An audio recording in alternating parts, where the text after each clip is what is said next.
Biji ketapang, keceput keripik bawang, dan nastar. Assalamualaikum warahmatullahi wabarakatuh. Perkenalkan, nama saya Lafadilat Rahman, mahasiswa Universitas Baudin Mudari Madura, Prodi Manajemen Angkatan 24. NIM saya 240 221 0280. Di video kali ini saya membuat tugas UAS dari mata kuliah Civic dan Pancasila, dan narasumber saya yaitu, perkenalkan, nama saya Ferdianto. Saya dari Universitas Islam Negeri Kiai Haji Ahmad Siddiq Jember. Prodi saya matematika. dan ya, pada kali ini saya akan melontarkan beberapa pertanyaan untuk Mas Ferdi. Apakah siap? Siap. Ya. Pertanyaan pertama, kapan Indonesia memproklamasikan kemerdekaannya, dan jelaskan latar belakangnya. Ya. Indonesia memproklamasikan kemerdekaannya itu pada tanggal 17 Agustus 1945. Proklamasi tersebut itu terjadi setelah Perang Dunia Kedua, yaitu setelah Jepang menyerah kepada Sekutu pada tanggal 15 Agustus 1945. Nah, setelah itu kan ada kekosongan. Nah, kekosongan itu dimanfaatkan oleh para pemuda dan tokoh bangsa untuk segera menyatakan kemerdekaan Indonesia lah, Mas.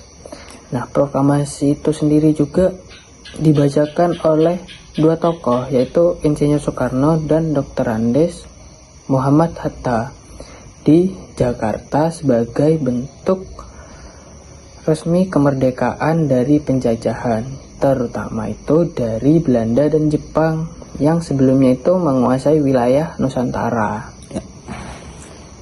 Dan lanjut ke pertanyaan kedua. Siapa yang menandatangani teks proklamasi kemerdekaan Indonesia? Seperti jawaban yang pertama itu tadi saya bilang ditandatangani oleh Insinyur Soekarno dan Dr. Andes Muhammad Hatta. Dan mengapa hanya dua orang? Karena mereka itu dianggap mewakili rakyat Indonesia pada saat itu. Juga proklamasi itu kan untuk menyatakan resmi, jadi penandatanganan yang dilakukan oleh pemimpin yang dipercaya oleh rakyat untuk menyampaikan kemerdekaan secara sah dan sahih di hadapan dunia. Oke. Pertanyaan ketiga, apa isi dari teks proklamasi kemerdekaan Indonesia? Isi teks proklamasinya itu, kami bangsa Indonesia dengan ini menyatakan kemerdekaan Indonesia. Hal-hal yang mengenai pemindahan kekuasaan dan lain-lain diselenggarakan dengan cara saksama dan dalam tempo yang sesingkat-singkatnya. Itu ditandatangani di Jakarta pada tanggal 17 Agustus tahun 1945 atas nama bangsa Indonesia. Itu ditandatangani ya seperti tadi, yaitu ya Soekarno dan Muhammad Hatta. Ya, lagi, apa itu Pancasila dan mengapa penting bagi bangsa Indonesia? Pada dasarnya, Pancasila sendiri itu adalah sebuah pondasi. Nah, Pancasila itu adalah dasar negara yang terdiri dari 5 sila atau prinsip utama. Nah, kata Pancasila sendiri itu berasal dari bahasa Sanskerta, yang dimana panca itu berarti 5 dan sila berarti asas atau prinsip. Kenapa kok Pancasila itu sangat penting bagi suatu bangsa Indonesia ini, karena Pancasila itu menjadi pedoman hidup yang berbangsa dan bernegara. Itu mencerminkan nilai-nilai luhur yang menyatukan keragaman suku, agama, ras, dan budaya yang ada di Indonesia ini. Tanpa Pancasila sendiri itu juga Indonesia mungkin bisa terpecah belah lah, karena kan di Indonesia itu ada beberapa agama dan beberapa budaya yang sangat banyak. Maka itu diadakan, dan pentingnya itu Pancasila. Mungkin dari situ juga. Ya, dan siapa tokoh yang pertama kali menyampaikan konsep awal Pancasila? Konsep awal Pancasila itu disampaikan oleh Insinyur Soekarno dalam pidatonya pada tanggal 1 Juni tahun 1945 dalam sidang BPU PKI. Dalam pidatonya tersebut itu Insinyur Soekarno itu menjelaskan bahwa negara Indonesia itu merdeka harus memiliki dasar yang mampu menyatukan seluruh rakyat, dan lahirlah gagasan 5 dasar tersebut.